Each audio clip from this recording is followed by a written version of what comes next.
Now, another book that I particularly like, Mistakes Were Made, but Not by Me. Okay? One of the reasons why I like this book is it addresses these very topics.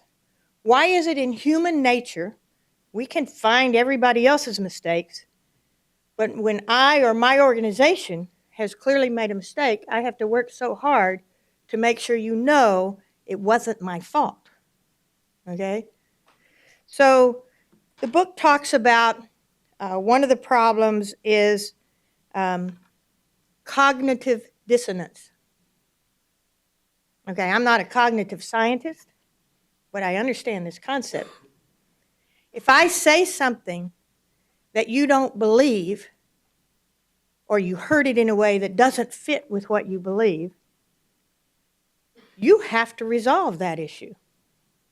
Drew Weston did a study, it's talked about in this book, and they were monitoring brain activity, and they found when people were faced with an idea or a concept that went against their beliefs or what they thought they knew, the reasoning part of the brain shut down. And the emotional part of the brain started to ramp up, peaking when the individual found a way to discount the concept they did not agree with, either by determining the person saying it was an idiot,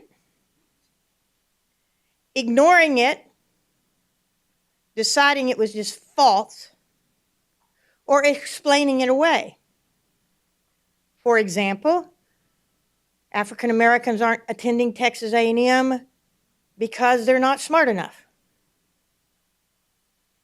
I know that's not true, but I have a lot of colleagues who won't say it out loud, but you know that's how they immediately get to, well, the reason why the numbers are low is because of them. It's not us, it's them.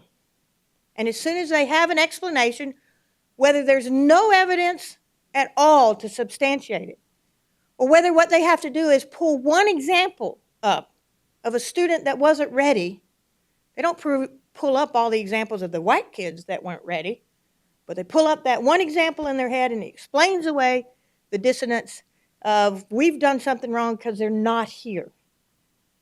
Then they can go on. There's also an aspect called confirmation bias, that we only utilize what confirms what we believe.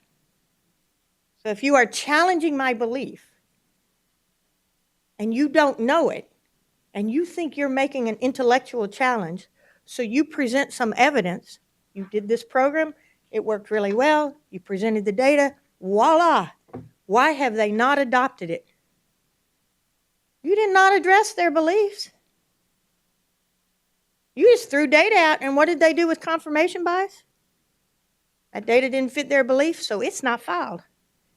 It's gone. Their attitude toward you is filed, but the data you were presenting is not filed, okay?